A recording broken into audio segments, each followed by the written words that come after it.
passos importantes quando vamos executar um processo de design para gerar inovação ou para pensar e elaborar uma boa experiência de uso é entendermos muito profundamente o contexto onde o nosso serviço, o nosso produto, a nossa solução vai existir. Afinal, o contexto é um dos fatores que vai impactar, inclusive, no que entendemos como uma boa ou uma experiência não boa. Para a gente entender o contexto, existem algumas metodologias que nos ajudam dentro do campo do design.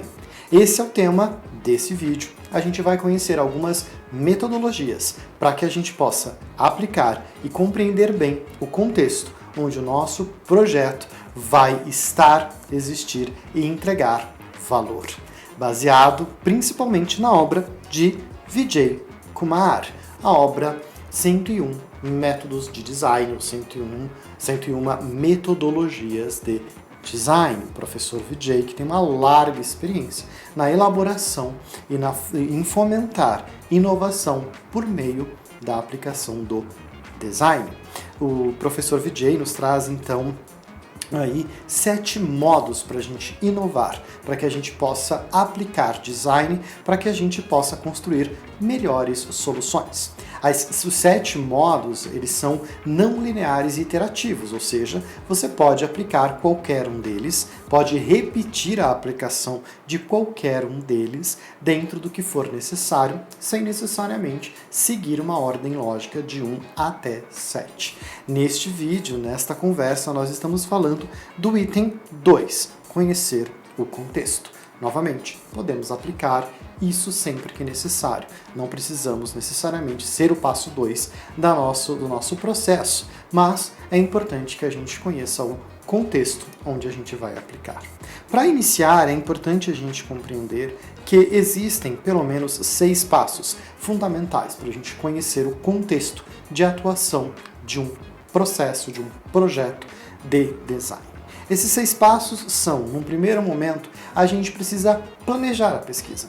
Planejar o que nós precisamos fazer, o que nós vamos fazer, o que é possível e viável ser feito de acordo com o tempo, de acordo com recursos que nós temos para essa etapa importante de conhecer o contexto. Então, o primeiro passo é planejar a pesquisa diante do que a gente precisa descobrir versus dos recursos que nós temos para fazer essa descoberta. Depois, a gente vai procurar em bases de conhecimento informações relevantes para que a gente compreenda o contexto. Seguindo, a gente vai mapear a evolução, como que aquele contexto, aquele desafio, aquela necessidade, aquela dor, como aquele produto, aquele serviço evoluiu dentro de uma linha do tempo. Isso ajuda a gente a compreender, inclusive, da onde viemos, onde estamos e talvez para onde nós vamos. E aí sim preparar o nosso produto para o futuro e não acabar projetando para o passado. Depois a gente vai fazer a comparação. A gente vai analisar o nosso contexto, a nossa empresa, nosso produto, o nosso serviço, nossa experiência com tudo aquilo que nós estamos levantando de informação. Vamos fazer comparações, vamos entender desempenhos e criar então relações importantes para que a gente compreenda a nossa atuação dentro de um ecossistema mais amplo. É muito mais do que o produto, muito mais do que só o desempenho do produto, mas é ele dentro de um ecossistema mais amplo. Depois a gente vai diagnosticar as condições, a gente vai entender como que é o desempenho da empresa, entender quais são os nossos pontos fracos, nossos pontos fortes, nossos diferenciais. E a partir disso, a gente vai conseguir elaborar estratégias mais robustas de atuação para o nosso design. E depois falar com os especialistas. Nada melhor do que consultar, conversar com especialistas e a partir disso a gente ter uma visão bem mais acurada sobre o contexto que nós estamos atuando. Esses são 6 passos. Mas afinal, como a gente aciona esses 6 passos? Bom, ainda da mesma obra, a gente tem 13 metodologias que a gente pode utilizar para compreender o nosso contexto. Lembrando sempre que a gente pode utilizar muito mais do que essas metodologias, nós podemos usar outras ou adaptar essas mesmas metodologias de acordo com o nosso contexto. Daí a importância do agente, do designer, enquanto intérprete daquilo que é necessário ser feito e de qual é a melhor forma de fazer aquele processo. Mas vamos conhecer as 13 básicas que a gente tem na obra do Vijay Kumar. A primeira é o plano de pesquisa contextual. Basicamente, é a gente fazer o plano geral da nossa pesquisa para compreender contexto.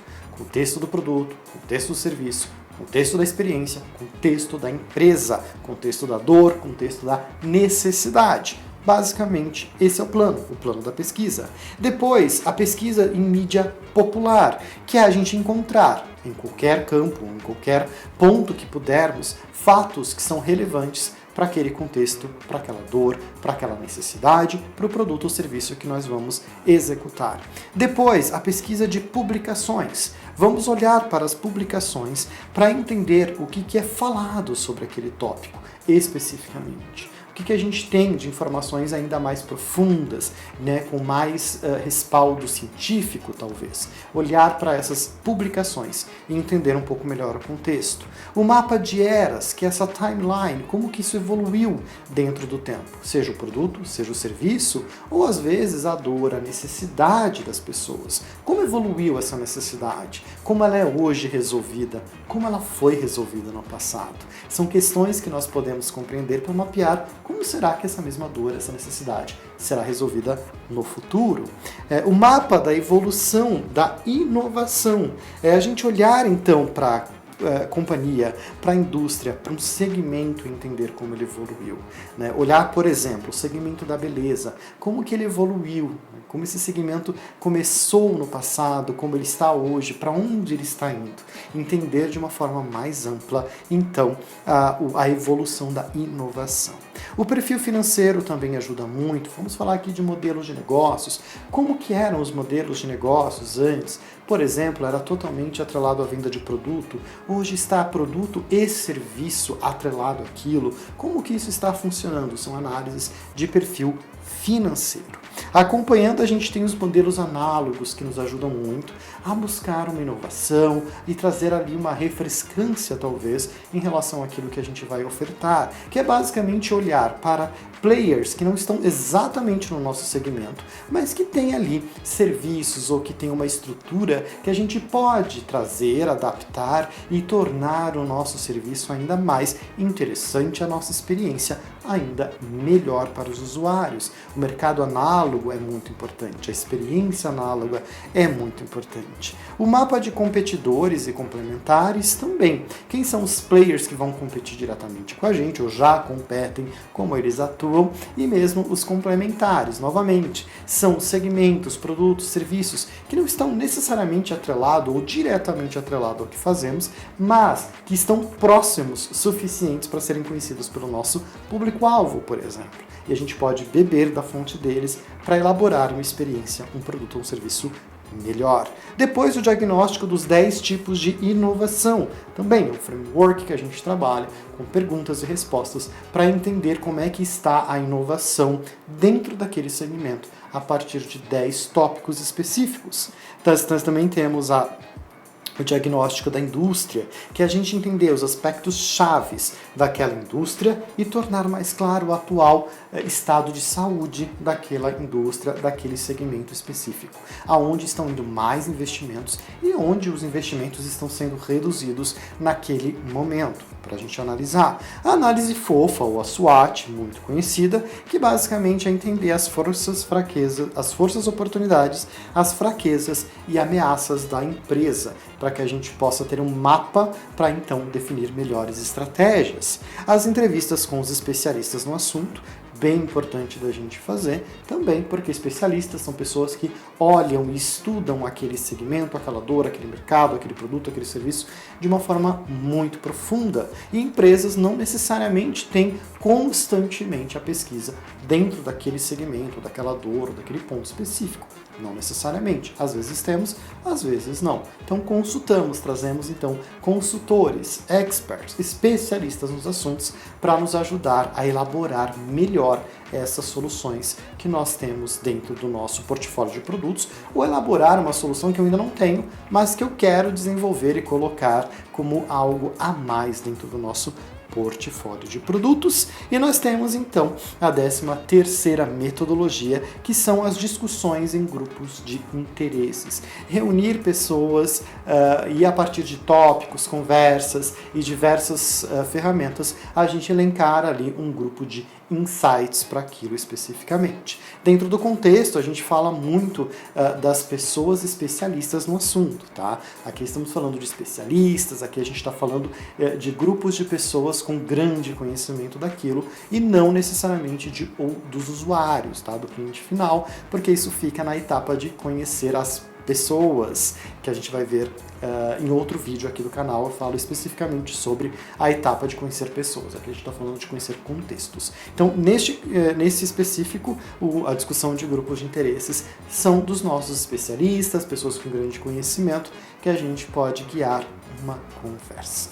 Então aqui nós temos 13 metodologias que a gente pode utilizar para conhecer o contexto onde a gente atua ou onde a gente vai atuar enquanto empresa, e nós, enquanto designers, podemos lançar mão dessas ferramentas para elaborar a melhor estratégia de design posteriormente, se somando aos outros modos que o Vijay Kumar vai nos trazer também. Então vale a pena a gente conhecer. Novamente no site faberhaus.com.br tem mais detalhes sobre como é feita essas diversas metodologias e no próprio livro também não só é detalhado como fazer, como o Vijay nos traz cases de onde ele aplicou e como ele aplicou e qual foi o resultado. Então é uma obra muito legal da gente ter na nossa biblioteca. Para quem quiser um gostinho, uma visão geral ou se aproximar um pouco, no site tem mais informações, e aqui também no canal do YouTube, caso você esteja vendo pelo canal, a gente tem outros vídeos falando sobre os outros modos de inovação dentro dos 7 modos de inovação propostos pelo Vijay Kumar. Muito obrigado a quem me acompanhou até aqui. Quem curtiu, quem gostou aí, curtir, comentar, se inscrever, compartilhar, ajuda bastante a gente a expandir os nossos trabalhos, aquilo que a gente tem feito enquanto reunião de conhecimento. As referências estão aqui também para quem quiser se aprofundar um pouco mais. A principal referência ainda é o próprio livro, e em faberhaus.com.br tem mais informações a respeito disso. Meu muito obrigado novamente e a gente se vê no próximo vídeo.